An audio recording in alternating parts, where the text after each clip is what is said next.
Good morning, everyone. Good morning. Thank you for joining us today for the 5th District Candidate Forum here at Every Block of Village. We have 3 candidates for District 5, and 2 candidates showed up today. We have Ms. Carnitha Jones and Brother Aaron G2 Brown. All right. Thank you, candidates, for showing up and stepping up to support our community. We will start by having each candidate take 2 minutes to introduce themselves, and then we will ask questions. Currently, Ms. Francis is passing out the responsibilities so communities are informed of what our elected board members' responsibilities are to the community. We also are passing out a form. If you think of a question that you would like asked, if time permits, we will take additional questions from the floor and I will ask the candidates. Each candidate will have 2 minutes approximately to respond to each question asked, and then we will open up with the floor questions. We are gonna go ahead and get started with candidate introductions. Again, 2 minutes to introduce yourself, and then we will begin with questioning and answering. Thank you. Greetings, my name is, can you stand up so I can give you all an exercise class this morning? Kermit the Frog, remember Jones. Me and Mrs. Jones. I'm not that one, but I'm Miss Jones. Kernitha Jones. I've taught in the public school system for a couple of decades. I have a master's in special education. I have inside information. I've been in private, public, me and Brother Stubbs, we would work together, okay? So I've been out there. I've been in the western suburbs, CPS, charter contract. I served for about 5 years. And if you serve and go from school to school, you got power. So I've been all out there. And I love what I do. I love the children. I am a minister for real. I'm here to shut the porn down in the school system. I'm here to get justice, black teachers, 14,000 fired so that they can put the porn in the school and teach and indoctrinate and groom our children. I'm here to shut it down right now in the name of Jesus Christ. Keep me up in prayer. Thank you. Thank you.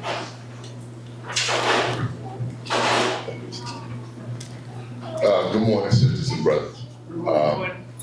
My name is Aaron G2 Brown. I'm an Austin resident. I'm a father of a Chicago public school student. I'm a husband. I'm a football coach. I coached the Windy City Dolphins for 10 years. I'm a community organizer and an educator. For many years, I've lived in Austin since 2006. I've done youth leadership programs in schools on the west side and on the south side. On the west side, I've done Douglas, did a rites of passage program at Al Raby for 7 years, Nash, John and Smith for 10 years. I taught Black history at St. Leonard's Adult High School, which is the only high school for the formerly incarcerated in the United States. It's over on Warren, right by Damon. But I want to talk a little bit about kind of why I'm running. As a community organizer, I was one of the people on the front lines fighting school closings because I worked for the Kenwood Oakland Community Organization in Bronzeville, and that's where they started closing schools at. Think about it, 10 minutes from downtown Chicago, right off the lakefront. And so we understood as early as 2004 that this had nothing to do with education.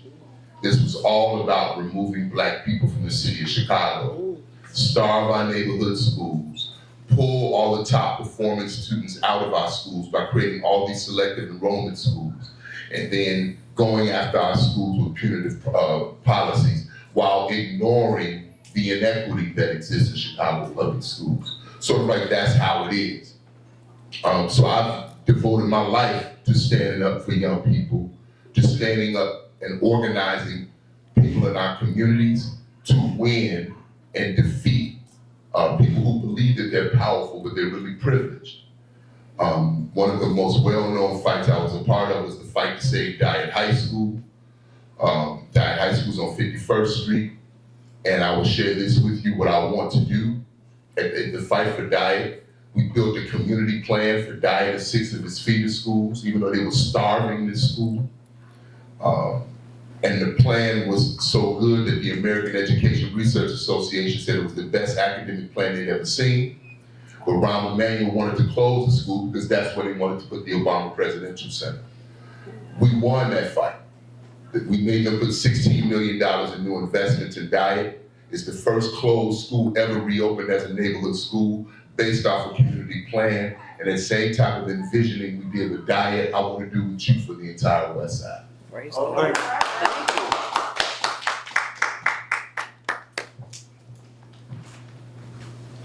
All right, some of our candidates touched on this first question, but you can still elaborate. Our first question, why do you want to represent the 5th district for the CPS school board? And what experience do you have in the district and with CPS?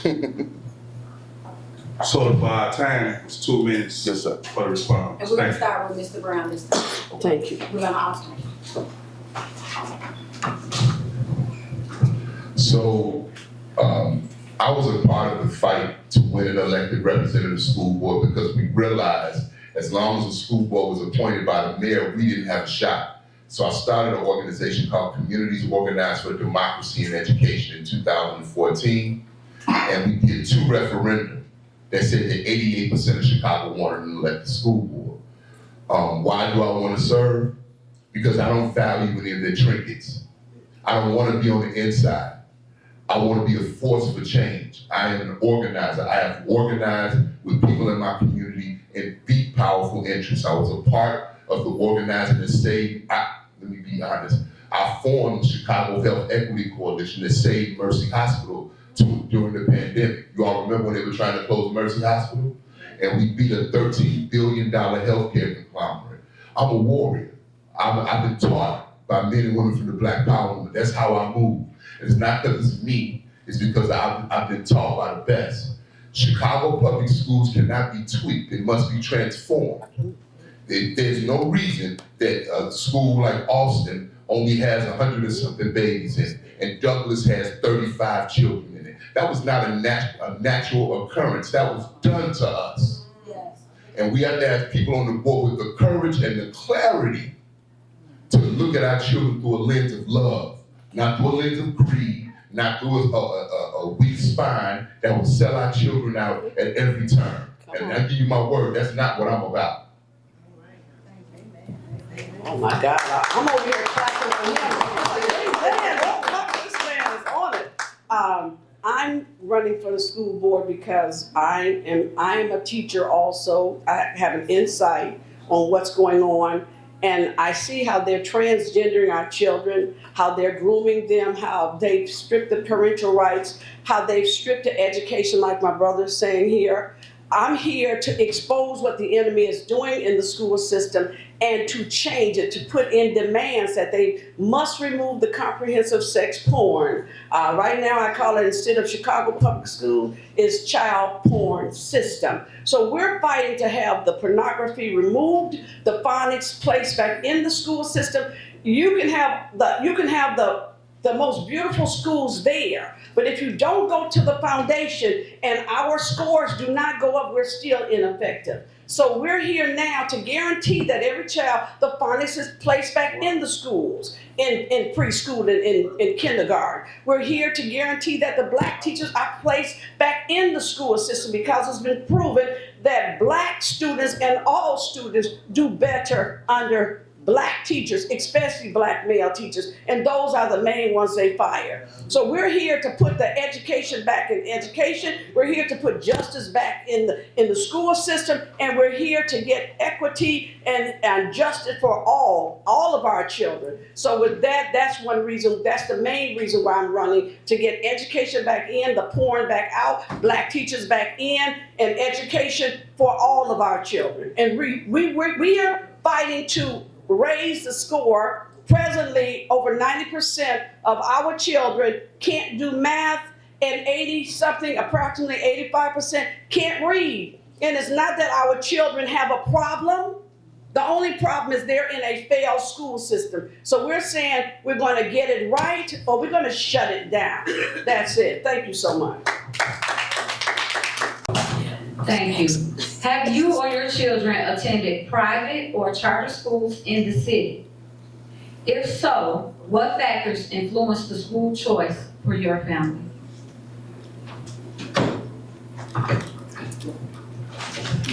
Yes, my children have attended the public school system and charter school system. I did it because I lived right around the corner and I kind of had to send them there to a certain extent because of income. But I put them in a charter school system hoping it was better, but it was far worse. So I went from bad to worst. So that's what I did as far as my children are concerned. So I was trying to get a quality education and I did not find it. It's not there right now. So that's you know. And then I taught at the school also. So it's just bad. The public school system, the charter school system, both of them are failed. They're failures right now for our children. No, ma'am. I went to Chicago Public Schools, graduate Chicago Public Schools. My wife is. My son has gone to Chicago Public Schools. So I've never sent a child through the charter system.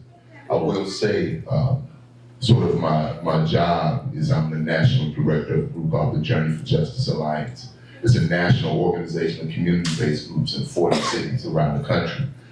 Some of our members do send their children to charter schools because the things that they started in Chicago, they're doing all over the country. So like in Newark, New Jersey, Brick City, I have a member who sent like 3 of her babies to charter schools because the district threw a grenade in the neighborhood school. You follow my point? And so there is no such, and I want us to be careful. I'm glad you brought it up, Dr. Gibson. School choice is like the shell game. Y'all ever been on the bus and they have the newspaper and they be on there and they be playing the shell game on the bus? The school choice, may I have a second to explain this? School choice was born out of white people's response to Brown versus Board of Education. A senator named Harry Byrd from Virginia called for massive resistance to Brown versus Board. So white families began pulling their children out of public school systems. And what did they call it? School choice.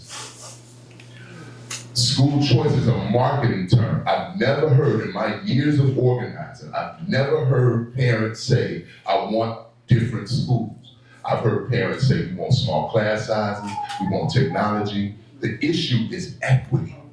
And they've never confronted the inequity that exists in Chicago public schools. So, the last thing I'll say, all you gotta do to decode the hustle is this. Equity is always about power, having the power to provide what you need. Not what somebody else says you need, having the power to be able to determine for yourself. On every charter governing board in the United States, they have 15 members. And out of those 15 members, 2 are parents. So is that, do you have governance or are you a token seat? In Chicago, we have local school councils, 6 parents, 2 community reps, 2 teachers, a non-teaching staff. At high schools, a student and the principal, right? That's right. So if I understand it correctly, now the thing that sabotaged LSCs is that we've always had an appointed school board that keeps bad policy on local schools. Now we don't. Now I actually have to listen, and I'm blessed to build a vision with you. So we can actually create the schools we know our babies deserve and stop the colonialism that's going on in our communities.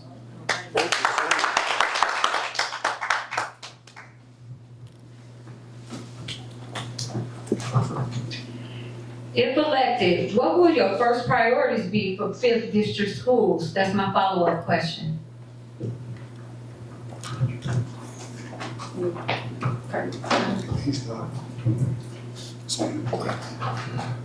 If elected, I think, I worked with a principal who transformed the school before.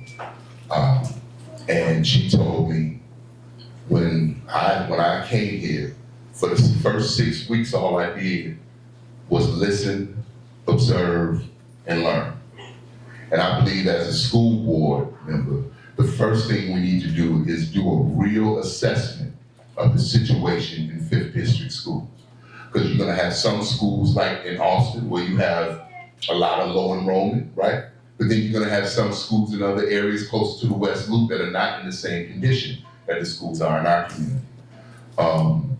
And so I think we have to do an assessment of where we are. And then we have to say, is this really a problem that we have low enrollment, or is it an opportunity? I think it's an opportunity. You know, at Ogden Elementary School or Ogden High School, 40% white enrollment, they have a maximum of 22 students in every class and 2 teachers in every classroom. That means a student-to-teacher ratio of 1:11. If small class sizes are good for those babies, then they're good for us too. They're good for us too. So the first thing I would do is a real assessment of the state of our schools. Second thing I want to do is we're establishing a committee, and I definitely would love someone from this body. I know I already finally told you, Dr. Gibson, hope you'll get mad at me. We're forming a committee called the Alliance for Westside Education.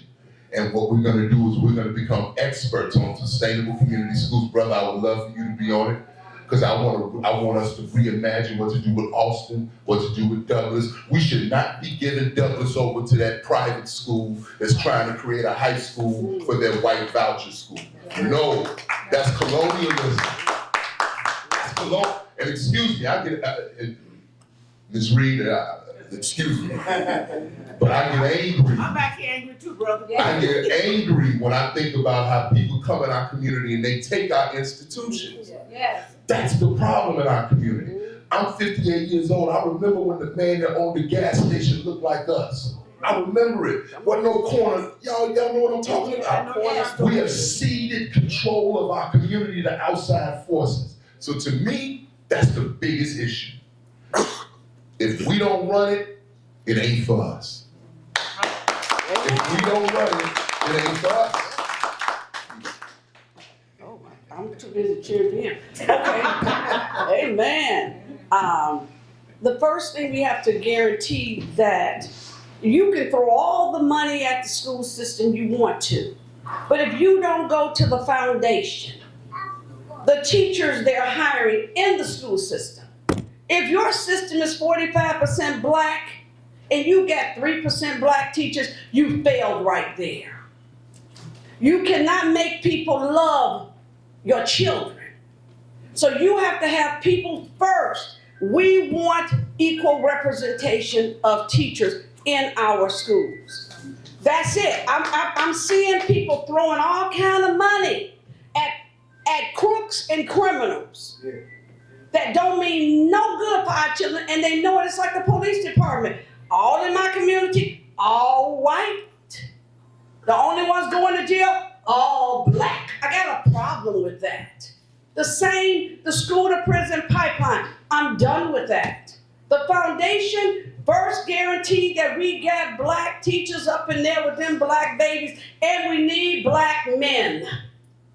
Black male teachers, men teachers. That's the main thing we need. Number 2, we have to guarantee that they have a real live curriculum. They, by design, took out phonics, took out the black teachers. The phonics is the foundation. The miseducation of the Negro by design. We're talking about putting education back in the school system. Black teachers, the curriculum. Our children will soar. They can soar. So this is the main thing we're looking at doing. Black teachers, a real live curriculum, and listen, I'm going, Yvonne. You ain't got to. You don't have to try to get children to come to the school system. If you have quality, they come in. If you you have quality, they're coming, they're leaving because there is no quality by design. So if you give them a quality school system, we're going to run to bring our children to a free school system. It's not free, we pay. So that's the main thing I want to say. We have to bring the black teachers back.